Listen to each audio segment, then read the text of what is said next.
So student, today we are going to start with the chapter 6 of BST called Social Responsibility of Business and Business Ethics. Now जैसा कि आप board पे नाम भी देख रहे हैं, Social Responsibility, what do you mean by that? Social Responsibility क्या हो सकता है? अगर आप किसी सोसाइटी से इनकम अर्न करने की अपेक्षा रख रहे हैं, तो क्या उस सोसाइटी को कुछ देने की रिस्पॉन्सिबिलिटी आपकी नहीं होगी? That sense is called social responsibility. सबसे पहली बात तो बच्चों मैं आपको ये बता दूं कि सोशल रिस्पॉन्सिबिलिटी कोई लॉ नहीं कि ये हुआ नहीं तो आपको क्या हो जाएगा, पनिशमेंट हो जाएगा। सोशल रिस्पॉन्सिबिलिटी एक सेंस है जिसमें आप जिससे इनकम अर्न कर रहे हैं उस इनकम के बदले में उनको आप कुछ अपनी सर्विसेज प्रोवाइड करो। सोशल सर्विसेज में आप क्या देख सकते हैं कि कई कंपनीज ने हॉस्पिटल खोल रखे, कई कंपनी लाइब्रेरी प्रोवाइड कर देती है, कई कंपनी एजुकेशनल इंस्टीट्यूट खोल देती है। सुना है कोई एजुकेशनल इंस्टीट्यूट का नाम जो कंपनी ने खोल रखा है? आपके अगल बगल में ही है। थोड़ा सा डीप स्टडी में जाऊं। यस, बिरला कॉलेज का नाम सुना है? It's a Birla company, Century Rayon करके एक कंपनी है। उस कंपनी ने ये इस कॉलेज को ओपन करवाया। उनका खुद का स्कूल है, सेंचुरी रेयन स्कूल इन शहार। तो ये उन्होंने अपनी सोशल रिस्पॉन्सिबिलिटी को कंप्लीट किया। टाटा हॉस्पिटल किसने नाम सुना है? जहाँ पे कैंसर के मरीजों का इलाज होता है, लाइन लगती है, पूरे इंडिया से वहां पे लोग आते हैं। ये किसका है? टाटा हॉस्पिटल किसने ओपन किया? रिलायंस का आप देखेंगे तो स्कूल है, हॉस्पिटल है। तो ये सारे लोग क्या कर रहे हैं? अपनी सोशल रिस्पॉन्सिबिलिटी को कंप्लीट कर रहे हैं, क्योंकि हम जिस सोसाइटी से कमा रहे हैं उस सोसाइटी को हमें वापस देना। सर, ये सोशल रिस्पॉन्सिबिलिटी करने से कंपनी को कुछ फायदा होता है? यस विवेक भाई, क्या लगता है आपको, कंपनी को क्या फायदा होगा? एग्जैक्टली, ये किसी भी इंस्टीट्यूट का गुडविल क्रिएट करता है। आप देखेंगे आजकल जो कंपनीज इमर्ज हो रही हैं, बड़ी हो रही हैं, ग्रो कर रही हैं, वो इस गुडविल को बनाने की कोशिश करते हैं। और वो हमेशा, आप तो डिजिटल एड चल रहा है, सब एक्सप्लोर हो रहे सब लोग, तो बाकायदा शूटिंग मीटिंग करके सोशल सर्विस की जाती है सो दैट उनका गुडविल इंप्रूव, नाम पता चले, वो इतने सारे अच्छे काम कर रहे हैं। तो आज के डेट में जैसे टाटा कंपनी का कोई भी प्रोडक्ट हो, ऐसा लगता है कि देशभक्ति वाला प्रोडक्ट है। टाटा नमक, देश का नाम। क्यों? क्योंकि टाटा ग्रुप ने इतने सोशल सर्विस कर रखी है इंडिया में कि टाटा एक वन ऑफ द ईमानदार कंपनी इन इंडिया। उन्होंने अपना गुडविल क्या बना लिया है? एक ईमानदार कंपनी। कैसे बनाया? बहुत सारी सोशल सर्विस करते। उसका बेनिफिट उनको क्या मिलता है?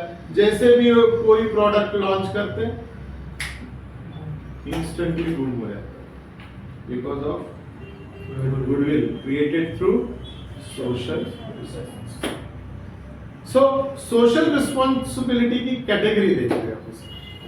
पहला सोशल रिस्पॉन्सिबिलिटी हमारा शेयर होल्डर की तरफ से, according to shareholder. Now नैतिक भाई, हु इज शेयर होल्डर? है ना, कौन होता है शेयर होल्डर? यस विधि मैम, शेयर का मालिक। शेयर का मालिक, अच्छा, शेयर होल्डर यानी शेयर का मालिक। आपने ट्रांसलेट कर दिया, बट एक्चुअल टर्म्स में क्या बता सकते? आप सही बोल रहे, कोई इशू नहीं। He is a investor. Company में वो अपना पैसा इन्वेस्ट कर रहा है। हाँ, लाइक अ पार्टनर, एग्जैक्टली। कैसे इन्वेस्ट कर रहा है? Like a partner, but company में उसको पार्टनर नहीं कर, ओनर, कंपनी का ओनर है। लेकिन ओनर होने के बावजूद भी नैतिक भाई उसकी चलती नहीं। अब वीर बोलेंगे सर मैं आपको 10,000 रुपए देता हूं, मेरे को रिलायंस कंपनी का ओनर बना दो। तो विवेक भाई बोलेंगे यार पागल है करे, 10,000 में रिलायंस कंपनी का ओनर कैसे बन सकता है ना? लेकिन मैं बोलूंगा नहीं यार, वीर भाई बना देंगे। पूछो कैसे? रिलायंस कंपनी का एक शेयर तुम्हारे नाम पे खरीद लेंगे। Now you are become owner of. लेकिन वीर भाई को कोई भाव नहीं मिलेगा। वीर भाई को भाव क्यों नहीं मिलेगा? क्योंकि उनके लाखों शेयर में से एक शेयर इनके पास है, और वहां उसकी चलती है जिसके पास 51% से ज्यादा शेयर होल्डिंग हो। अब वीर भाई को कौन पूछेगा वहां? बट वीर भाई is a part of Reliance company, he is a share holder of Reliance company.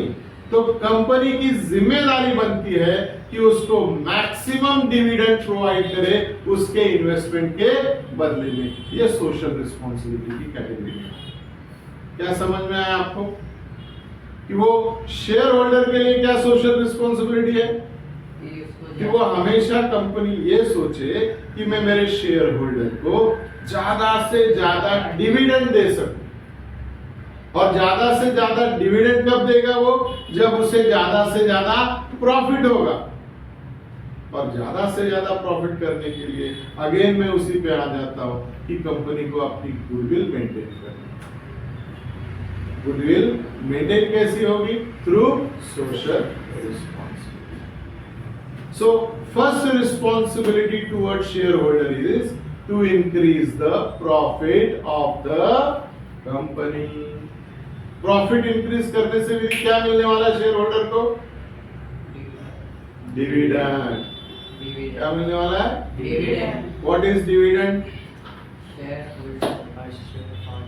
आप जो इन्वेस्ट करते हो कंपनी में उसके बदले में मिलने वाला रिवॉर्ड। बैंक में आप पैसा रखते हो ना, तो बैंक आपको क्या देती है? Interest. So what is the interest? Dividend. Reward of your money. तो वही है dividend, reward of your money. Investment money. Correct?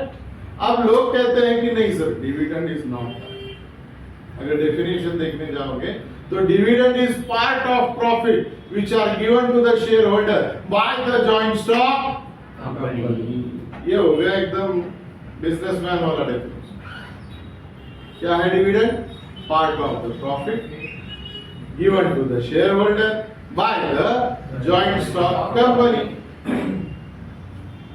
But हम अगर समझने की कोशिश करते थोड़े लो लेवल पे, तो ये हमारे इन्वेस्टमेंट का क्या है? रिवॉर्ड है, returns. Is that clear everyone? तो हमारा सबसे पहला जो सोशल रिस्पॉन्सिबिलिटी यानी कंपनी का बनता है वो toward shareholder to give maximum dividend. Is that clear everyone? Very good. Workers के साथ क्या होगा सर? वर्कर्स यानी एम्प्लॉई ऑफ द कंपनी। आपने कभी सुना है ऐसा कि सर हमारे कंपनी में 1 रुपया दो तो चाय मिल जाती,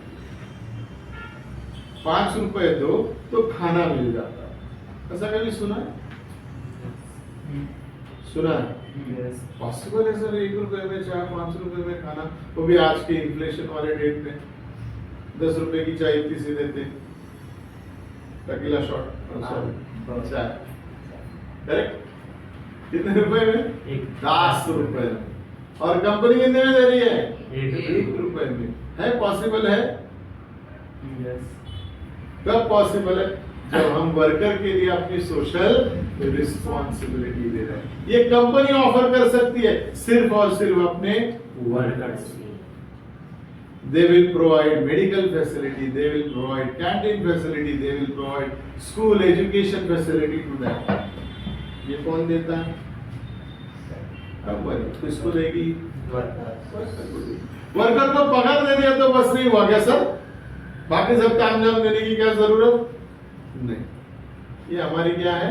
सोशल रिस्पॉन्सिबिलिटी।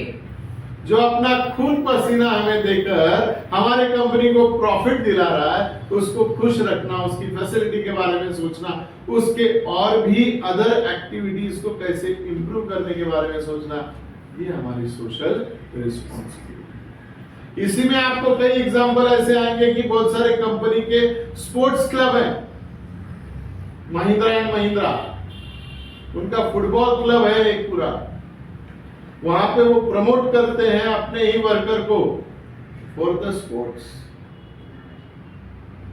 और वो बड़ा ही नाम कमा रहे हैं आजकल। Is that clear? Cricket association है काफी कंपनीज, जिससे एक दो क्रिकेटर आए हैं, एग्जांपल आप देख सकते हो। करेक्ट? एक फिल्म आई थी कोई तो भी, तांबे करके क्रिकेटर है, यस, 40 इयर्स के बाद उसने आईपीएल में एंट्री मारी, उसमें आपको मिलेगा, उसको कंपनी का सपोर्ट मिला हुआ था। उस पिक्चर में देखिए कंपनी अपने क्लब में कैसे वर्कर्स को प्रमोट करती है। That is also there. So give the out of way, salary के अलावा भी क्या हम दे सकते हैं वर्कर को, ये हमारी क्या बन जाती है, social responsibility towards worker. My dear, next part पे आते हैं, कंज्यूमर। अब विधि मैडम ऐसा क्या करें कि कंज्यूमर को भी हम सोशल सर्विस प्रोवाइड करें? Good quality products. Okay, very nice, good quality products, affordable price, affordable price, very nice, very nice, very nice. Discount. हाँ, discount comes under affordable price, okay, no issue, discount देना चाहिए। और एक सबसे बड़ा आजकल बड़ा चल रहा है वो, more innovative products. Okay, innovation is there, okay okay okay. एक और जो पॉइंट मैं बोलना चाह रहा हूँ, अगर आप बोल दे तो ज्यादा है। Home delivery, home delivery, okay, done, हाँ, डन डन डन। बट अभी तक आप मेरे पॉइंट पे नहीं बोले। Trust. Trust it is by created by through social responsibility. Okay, एक बढ़िया पॉइंट है जो शायद आपको बुक में ना मिले, शायद ना मिले, मैं बुक नहीं पढ़ता आपको वहां पे, सो मैं तो हमेशा आपको क्या बोलूंगा, be a writer not a reader. दुनिया आपको फॉलो करे, आप दुनिया को। Am I correct? तो be a writer not a reader. Book नहीं पढ़ी, सर बिना बुक पढ़े पास कैसे होंगे? नहीं, तो पास होने के लिए बुक पढ़ लिया करो, उसके बाद जिंदगी अपनी आप अपने आप से लिखो, ठीक? हाँ, तो मैं आपको क्या समझाने की कोशिश कर रहा था, after sales service nowadays given by the companies to customers. Sir after sales service अब मैंने एक वॉशिंग मशीन है बेच दिया आपको, मेरा काम खत्म? नहीं सर, बाद में उसमें प्रॉब्लम आएगा, ठीक है, गारंटी लिया, 2 साल बाद आप काम खत्म? नहीं सर, वो पार्ट को आपने बनाया है, आपका इंजीनियर बेहतर समझता है, तो उसको सर्विसिंग भी आपके इंजीनियर के थ्रू मिले तो उसकी लाइफ स्पैन बढ़ जाएगी। अगर ये हम कस्टमर को सर्विस प्रोवाइड कर रहे हैं तो कस्टमर जब खरीदने आता है गुड्स को तो वो सेटिस्फाई रहता है कि जब तक मेरा प्रोडक्ट जिंदा है ये कंपनी हमको क्या देने वाली है, सर्विस देने वाली है। सोशल रिस्पॉन्सिबिलिटी है, करेक्ट? कोई प्रॉब्लम? आते हैं नेक्स्ट पार्ट पे, government and community. Now what is government and community? Government हमसे डिमांड क्या चाहती है? गवर्नमेंट हमसे डिमांड क्या चाहती है? Now government and community part पे आपको समझना ये होगा बच्चा लोग कि गवर्नमेंट आपसे टैक्स लेती है, बहुत सारे टैक्स है, एक्साइज ड्यूटी, जीएसटी, आपको प्रॉपरली ये सारे टैक्स भरने हैं, तब आप गवर्नमेंट की तरफ से भी अपनी सोशल रिस्पॉन्सिबिलिटी कंप्लीट कर रहे हैं। ऋषि भाई, गवर्नमेंट कहती है कि क्वालिटी प्रोडक्ट बनाओ, और जो प्रोडक्ट बना रहे हो उस पर आप मार्किंग करवाओ। 2 तरह की मार्किंग होती है किसी भी मैन्युफैक्चरर में, एक ISI मार्क होता है और एक एग मार्क होता है। ये पता है आप लोग? किसी भी मैन्युफैक्चरिंग में ये दो मार्क दिखने चाहिए, या तो ISI मार्क दिखना चाहिए या एग मार्क दिखना चाहिए। सर ISI मार्क किस पे दिखना चाहिए और एग मार्क किस पे दिखना चाहिए? एग्रीकल्चर प्रोडक्ट है, उसके थ्रू कोई आप प्रोडक्ट बना रहे हो तो उस पे एग मार्क होगा, यानी कंज्यूम करने वाली चीजों पे एग मार्क और यूज करने वाली चीजों पे ISI। ये प्रमाणित करते हैं कि ये क्वालिटी अच्छी है, यूज करने लायक है, खाने लायक है। और ये क्वालिटी प्रोडक्ट का प्रमाण कौन देगा आपको? Government institution. आई बात समझ में? तो आप सारे लाइसेंस के प्रोसीजर को कंप्लीट करिए, सारे गवर्नमेंट प्रोसीजर को फॉलो करिए, लीगल एक्टिविटी करिए। ये आपकी सोशल रिस्पॉन्सिबिलिटी होती है टुवर्ड्स गवर्नमेंट। एंड कम्युनिटी के क्या बात है सर? कम्युनिटी, आप इन्वायरमेंट अच्छा रखिए, जहां पे आप प्रोडक्टिविटी कर रहे हैं वहां आपका ना नॉइस पोल्यूशन हो, ना एयर पोल्यूशन हो, ना साउंड पोल्यूशन हो। ये सारी चीजें हम अपनी कम्युनिटी के लिए करें, अपने देश के लोगों के लिए करें।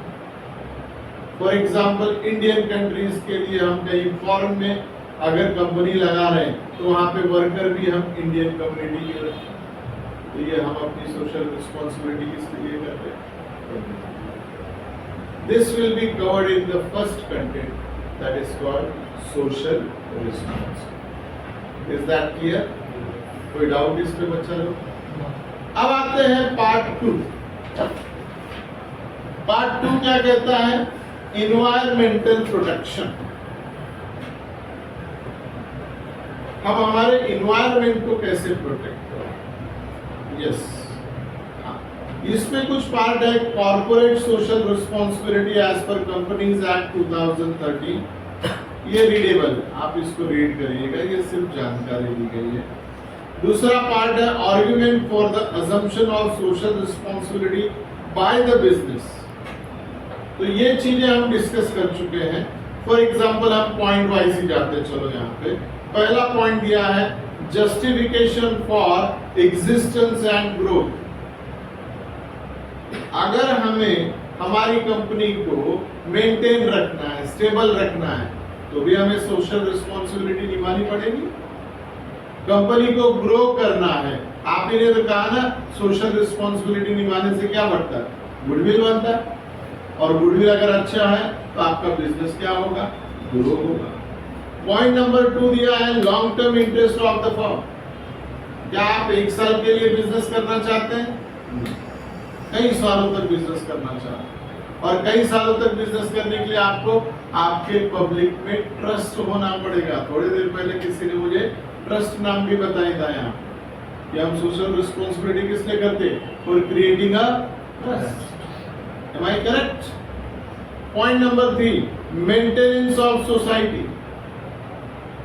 सोसाइटी रहेगी तभी हम यहाँ पे बिजनेस कर पाएंगे ना। तो सोसाइटी को मेंटेन करने की भी हमारी सोशल रिस्पॉन्सिबिलिटी बनती है। Point number 4 availability of resources with business. Business के अवेलेबिलिटी रिसोर्सेज कहां से आए? ये हमें यहीं से लेना है और उसको यूटिलाइज करना है। ये भी हमारे सोशल रिस्पॉन्सिबिलिटी में है। मैक्सिमम यूटिलाइजेशन ऑफ रिसोर्सेज, उसको हम अगर कर रहे हैं हमारे सोसाइटी के लिए तो हम अपनी सोशल रिस्पॉन्सिबिलिटी निभा रहे हैं। Converting problem into opportunities. अब आपको हम बताते हैं, महाराष्ट्र गवर्नमेंट ने एक कॉर्पोरेशन स्टैब्लिश किया जिसका नाम रखा MIDC। नाम सुना होगा आप लोगों ने MIDC? What is the full form of MIDC? Anybody? Maharashtra Industrial Development Corporation. Maharashtra industrial development corporation. बहुत बढ़िया, फुल फॉर्म तो पता चल गया। अब इसका यूज क्या है, मतलब ये काम क्या करेंगे? ये उस एरिया में इंडस्ट्री को डेवलप करेंगे जिस एरिया में इंडस्ट्री बिल्कुल कम। इंडस्ट्री लगाने के लिए क्या चाहिए? सबसे पहले लैंड चाहिए।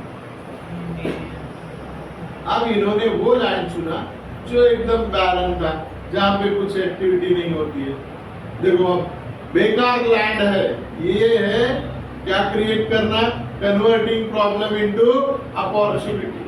उन्होंने उस लैंड को कवर किया, उस लैंड को अच्छे से बनाया, infrastructure facility like road, transport services, light, पानी सब प्रोवाइड किया और बोला अब आपकी फैक्ट्री यहां लगाओ, हम आपको सस्ते में देते हैं जगह। और आज आप देखेंगे डोंबिवली में MIDC करके जो एरिया है वो सब इंडस्ट्रियल एरिया फ्लरिश हो रहा है। कई लोगों को जॉब अपॉर्चुनिटी मिल रही है, हमारा प्रोडक्शन बढ़ रहा है, हम लोगों को यहाँ एरिया में मार्केट डेवलप करने के लिए। तो हमने क्या कन्वर्ट किया, प्रॉब्लम्स को अपॉर्चुनिटी में कन्वर्ट किया। ये हमारी सोशल रिस्पॉन्सिबिलिटी के अंडर में आता है। ठीक है, better environment for doing business. आप देखेंगे कि है ना बहुत सारे जगह पे ऐसा है, फर्नीचर मार्केट है तो सारी फर्नीचर की दुकान, गोल्ड मार्केट है तो सारी गोल्ड की दुकान, कपड़े का है तो सारा कपड़े का ही है। ये क्या है? This is called environment. किस टाइप के बिजनेस का इन्वायरमेंट? फर्नीचर के लिए फर्नीचर मार्केट, गोल्ड के लिए गोल्ड मार्केट, कपड़े के लिए तो उसी तरह से अगर आप बिजनेस का एनवायरनमेंट नहीं बना पाओगे अपने सोसाइटी में तो बिजनेस करना मुश्किल है। स्कूल नहीं हो, कॉलेज नहीं हो, तो हम लोगों का कोचिंग बिजनेस कैसे चलेगा? तो हमें पहले क्या डेवलप करना पड़ेगा? स्कूल कॉलेजेस को डेवलप करना पड़ेगा, एजुकेशन को डेवलप करना पड़ेगा, एजुकेशन की नीड क्रिएट करनी पड़ेगी, तब जाके तो हमारा कोचिंग भी चलेगा ना। आया ना? तो इसी को कहते हैं environment for business. Is that clear everyone?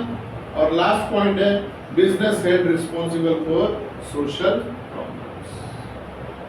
So like कुछ insecurity of work environment, exploitation in public enterprise, maximum profit earn करने के पीछे हम क्वालिटी खराब कर लेते हैं, ये सारी चीजें ना करें, यही तो हमारी social responsibility. Is that clear Vivek भाई?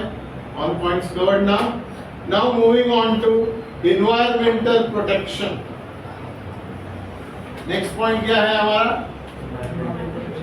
अब ये इन्वायरमेंटल प्रोटेक्शन क्या होता है? आप जानते हैं कि जब हम कोई प्रोडक्टिविटी करते हैं, प्रोडक्शन करते हैं, तो उसमें वेस्ट निकलता है और वो वेस्ट को हम अगर ओपनली डिस्कार्ड करने की कोशिश करें तो हमारा इन्वायरमेंट क्या होगा?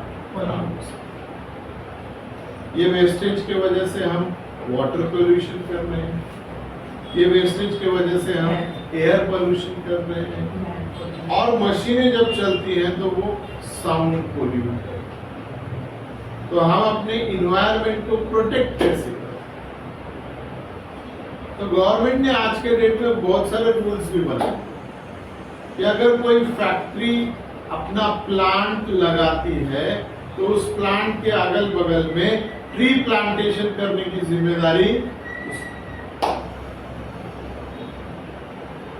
ताकि आपके इन्वायरमेंट का बैलेंस खराब ना हो। This is called environmental protection.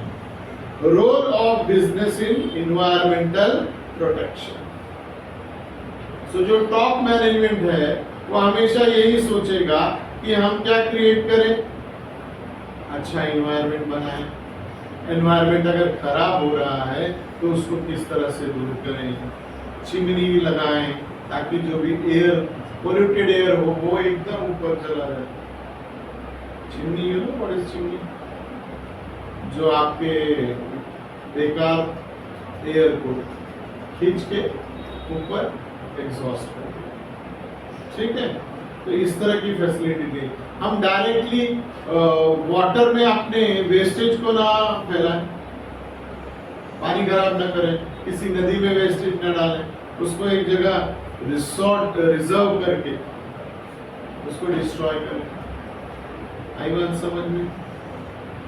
Next आते हैं पोल्यूशन वाले पार्ट। आपने देखा कि इन्वायरमेंट को किस तरह से प्रोटेक्ट किया जा सकता है। हम ऐसी कोई चीज ना करें जिससे हमारा इन्वायरमेंट डिसबैलेंस हो जाए, करेक्ट? वरना आपको तो मालूम है, जंगल काटो इंडस्ट्री लगाओ, जंगल काटो इंडस्ट्री लगाओ। आज बोल रहे हैं हम पेड़ लगाओ, पेड़ लगाओ, तो काटता है क्यों रे? आज के डेट में अगर आप इंडस्ट्री लगा रहे हैं तो आपकी जिम्मेदारी है कि आपको जंगल यानी इन्वायरमेंट यानी फॉरेस्ट को डेवलप करना। ये आपकी सोशल रिस्पॉन्सिबिलिटी में ऐड हो जाता है। Now coming to the pollution, there will be 4 types of pollution: air pollution, water pollution, land pollution, noise pollution.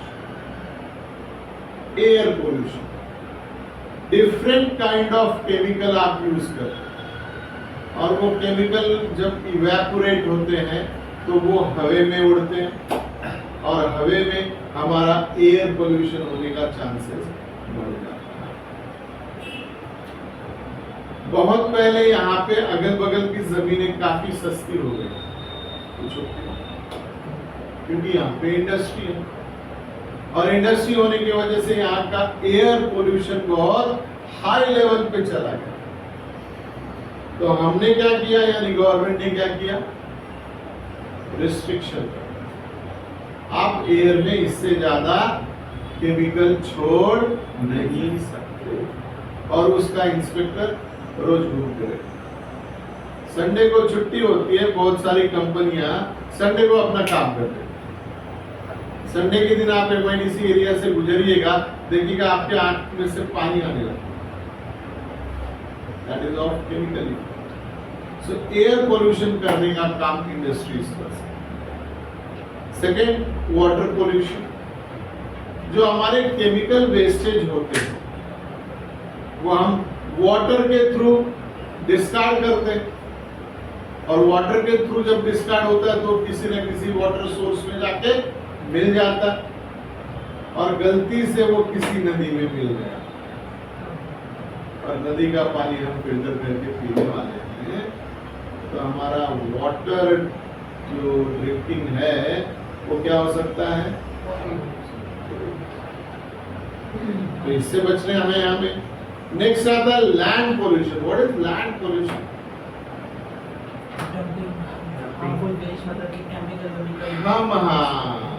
हम केमिकल जो यूज करते हैं उसको अगर हम लैंड में यानी मिट्टी में मिलाएं तो वहां का लैंड खराब हो जाता है, बैरन हो जाता है, अनएग्रीकल्चर हो जाता है, बराबर। तो इस तरह के वेस्टेज को हम लैंड पे भी ना छोड़ें, सो दैट वो लैंड खराब ना हो जाए, अनफर्टिलाइज लैंड ना बन जाए, जिसकी फर्टिलिटी क्या हो सकती है, समाप्त हो सकती है। और लास्ट में आता है noise pollution. What is this noise pollution? आवाज। एक 100 डेसिबल का आवाज या एक उसका मेजरमेंट है, इससे ज्यादा आवाज आई तो आपके लिए वो हेल्थ के लिए प्रॉब्लम है। और 10 बजे के बाद तो आप नॉइज पोल्यूशन कर भी नहीं सकते as per new rule, but company का काम तो सब 24 घंटा चलता है। तो आपको साउंडलेस चीजें लगानी पड़ेगी ताकि आपके मशीनों का, आपके प्रोडक्टिविटी की एक्टिविटी का साउंड बाहर ना जा सके, बाहर के नेचर से वो मैच ना कर सके। Clear everyone? इसका एक छोटा सा पार्ट रह गया है बिजनेस एथिक्स में भी और कुछ नीड फॉर पोल्यूशन कंट्रोल, ये हम नेक्स्ट लेक्चर में देखेंगे। Thank you so much for the day.